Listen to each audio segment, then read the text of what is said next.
What I look for in a viewing when I go out to find a property for myself or I'm sourcing a property for somebody else.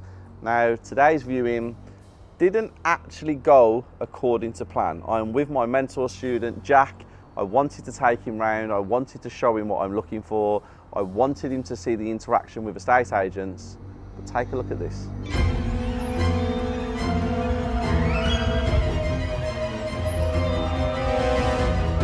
No, that's definitely not insulation.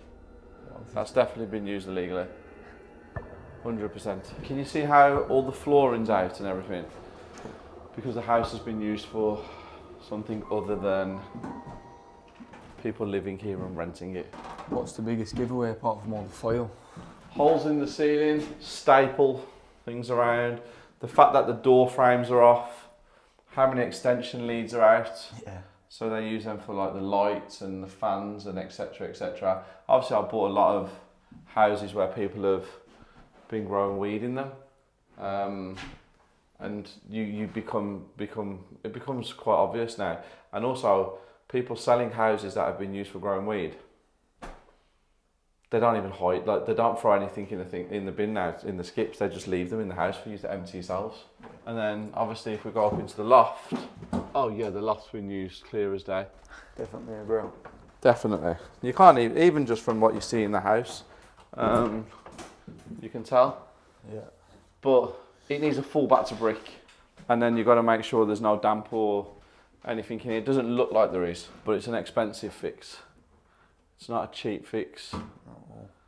This could be, I mean, you can see see how many, see all the electrics? Yeah. They're everywhere. Like they're just making sockets up all around the house. Extension leads everywhere. So it's not a super sophisticated level. No. Like some of the houses that we've been to in the last, or projects that we've been to in the last 2 years, we've seen way worse than this. Yeah, so this is a negotiation tool because one, the police have been here and kicked the door off, you can clearly see it, and everything's been smashed. And two, it might be a targeted property. So people might think that once someone's back in here again, the same thing's going to be done. Yep. So negotiation stage is there. So what you have just seen is what we refer to as a grow house. A cannabis farm, a place where people have used the property illegally to create cannabis. Now, everybody thinks that this is a problem. It's a problem if you don't know how to do a breakdown of refurb costs. If you're not actually in property and you're trying to source or invest, buy and develop a house like this, because there's multiple things that you need to look at. So first and foremost, the damage to the property from the illegal grow that's in there. Secondly, are any of the timber joists, floorboards, are they rotten? Because when you have a grow in a house, there's lots of moisture, there's lots of water, and it can affect all of the timber that is located in those areas. The electrics is one of the most expensive parts to it, because this property that we've just viewed, the police actually forced entry and they broke and damaged all of the lights, the fans, etc, etc in there, leaving a complete mess. But they also called the electric board, who came out and disconnected the electric to that property. So there's a cost to actually reconnect the electric. It can vary from £500 to £10,000, depending on what needs to be done. Thirdly, gangs can target these types of properties when they know they are being used illegally. So is this property marked? Do people believe that whoever has done this will come back and try and do it again? Meaning a gang might target the property again. Do people want to buy properties that were used as illegal cannabis farms? I don't know, because I can't answer that one for other people. But these are some of the things that you need to take into account when you are purchasing these properties.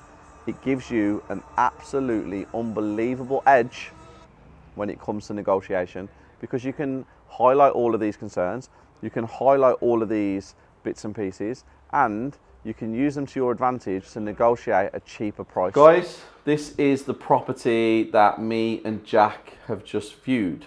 And the one thing that they didn't show you in the photos were the room in the loft and certain aspects of the doors and the electrics and other bits and pieces that would then make you understand that it was a grow house. When we was there, we spoke to the agent. What was the offer that they had previously on this? It was £50,000 below the asking price, which is 150. End value on this property, guys, is around 200 to 210,000. What was your thoughts on it, Jack? So when you went round, you can see what I look for. You know what I'm trying to find.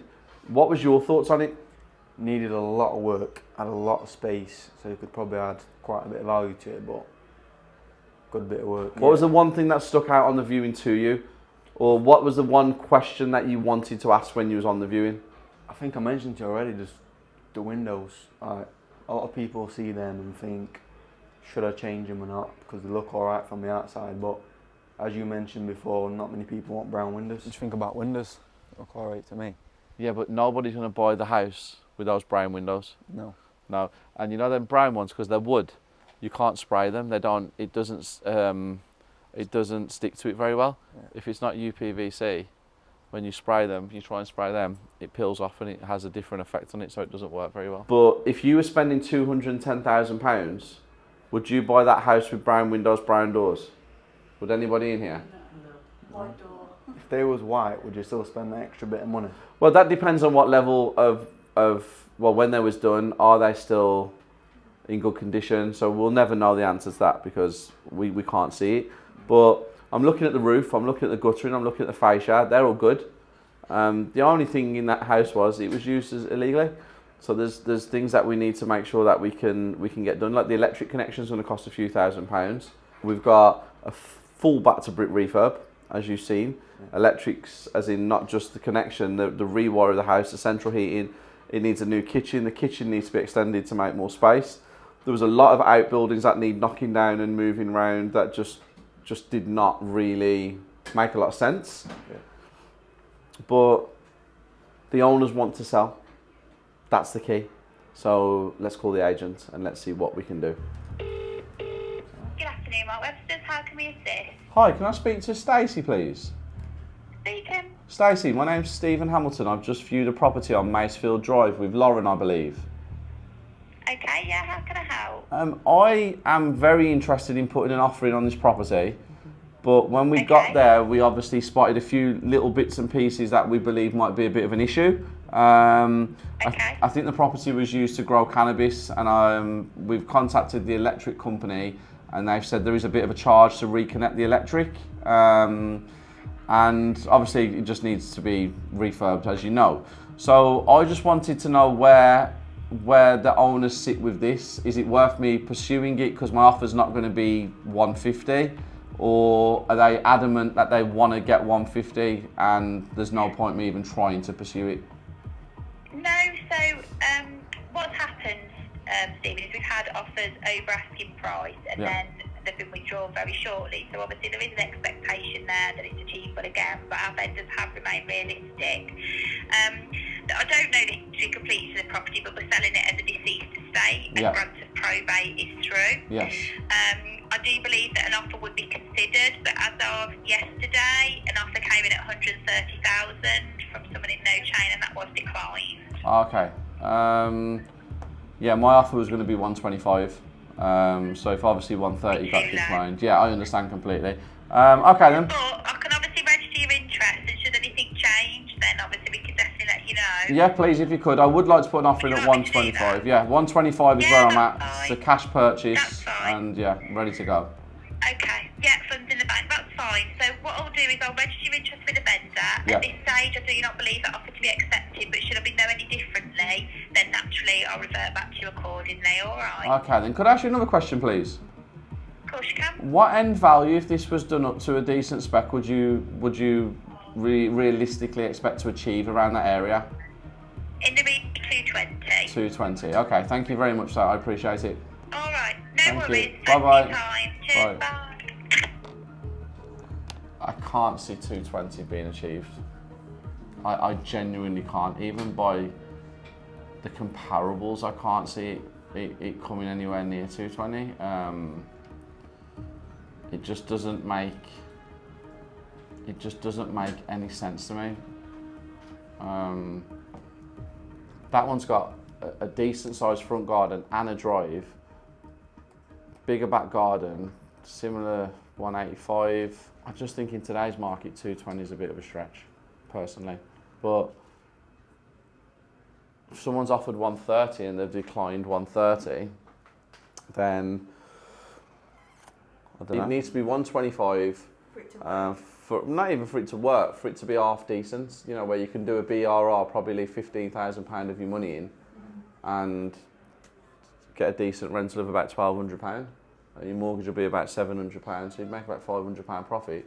Yeah. This is for a more experienced investor. This type of deal. This isn't for your newbie who's trying to recycle every bit of cash.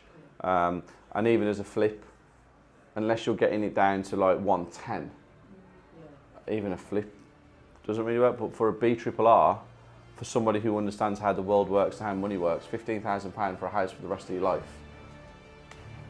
it's not a lot then when you look at it like that, is it? So let's see what happens. You will see another video if the offer gets accepted.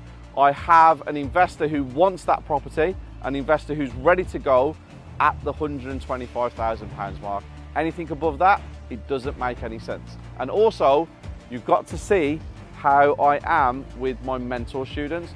Jack is a great person. He has a huge future because he listens, he does what I tell him to do, and he's always around when we need him to be there. So he literally will stop everything in order to get to where he needs to get to and learn from the people who are giving him the right education. I hope you enjoyed this video. I will be back soon with another video. Dream big.